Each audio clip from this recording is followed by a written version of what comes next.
hand here. Not sure who it was, yes. Come right there. Can you say your name and who you're from? And then I think people seem to know what they think about this. I'm tempted to go then to Leamington Spa to sum up in the vote. Okay? I'm Jenny Almaid. I'm from Lambeth. Microphone. Bring it down. Jenny Almaid from Lambeth. I don't know who any of the people here are, and so I don't feel able to vote at this conference. I don't think it would be democratic at all if you're voting for people you don't know. And they haven't put any policies for it. And can we have Comrade from Coventry and Leamington Spa to reply? And then we'll move to a vote.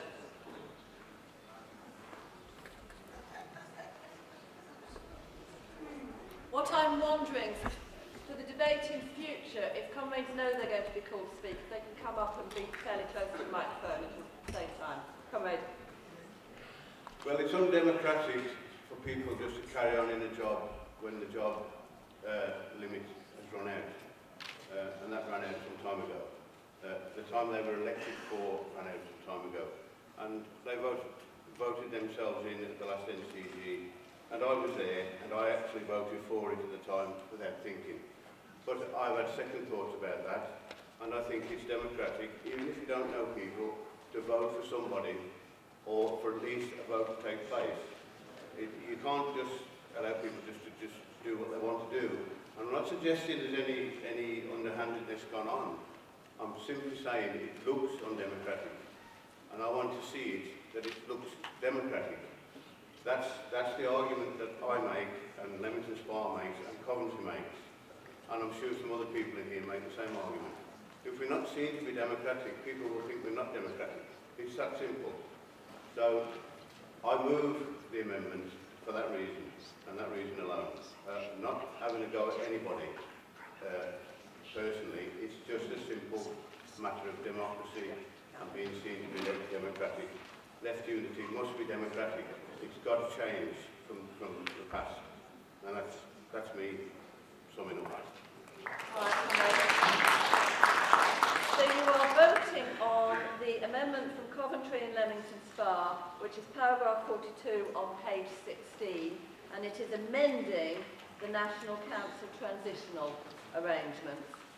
Everyone know what they're voting on? Good. Those in favour of the amendment from Coventry and Leamington Spa, and we will need tellers. And we need to count. So this will take a while. Have some patience, keep your hands in the air. Why don't you take an indicative vote? Well, it doesn't look like it could be an indicative vote. I think we need to count. Well, have a go, please.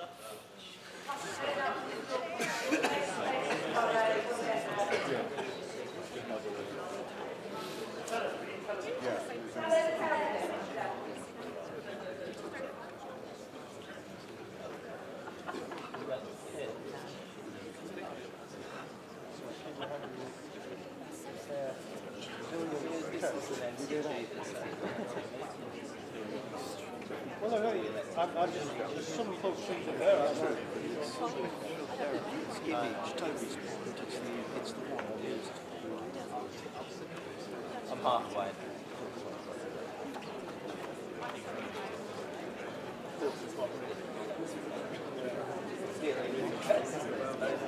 So, Can we put our hands down now? no, keep your bloody hands up.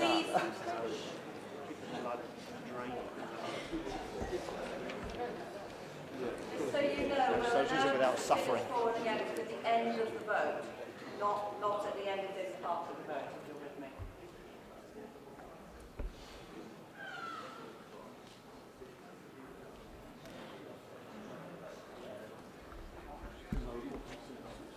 Tellers down there telling? Is there any more counting to be done?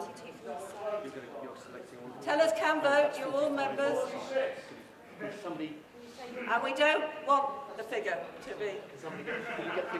Can tellers come and give all their figures to one nominated standing orders person? Have we done all the counting?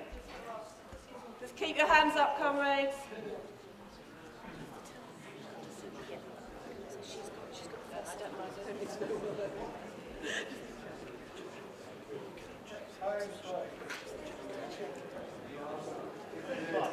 endurance test, comrade. 10.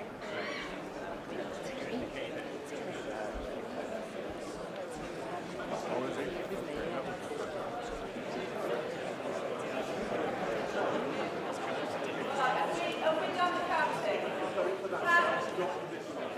Comrades on my left put their hands down. Comrades on my right still have to keep their hands in the air if you are voting for the Coventry and Leamington Spa Amendment.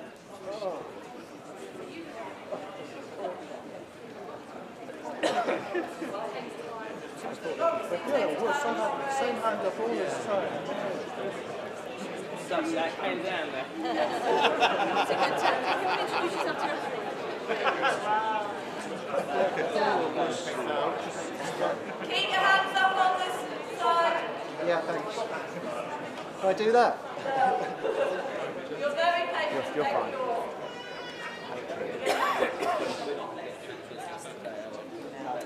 I mean, if this is a vote, it's like... SSC should have just said all the elections and policy stuff. Yeah, I agree. Just get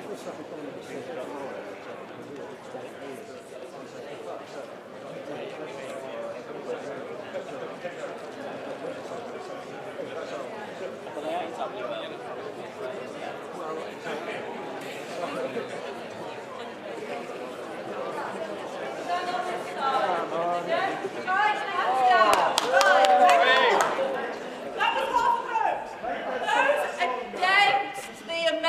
Paragraph 42, Coventry and Leamington Spa, page 16. Please raise your hands. Tell us, please count.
How are we doing on the counting?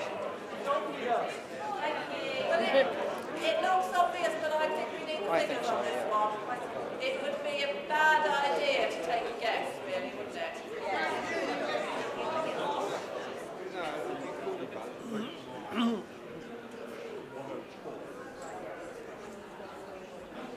Can I announce that? Yes. All right, the motion is defeated. Right, hands down, thank you. Hands down, I'm sorry, thank you very much. The motion is defeated. There were 110 votes for the motion and 228 against. Can I say, comrades are absolutely... I want to make a point of order about the voting. You It's can quite make a simple. point of order when I have finished speaking, and I will then take you. Let me just make this point. Comrades are right to say, can we have indicative votes, these things, otherwise they take time.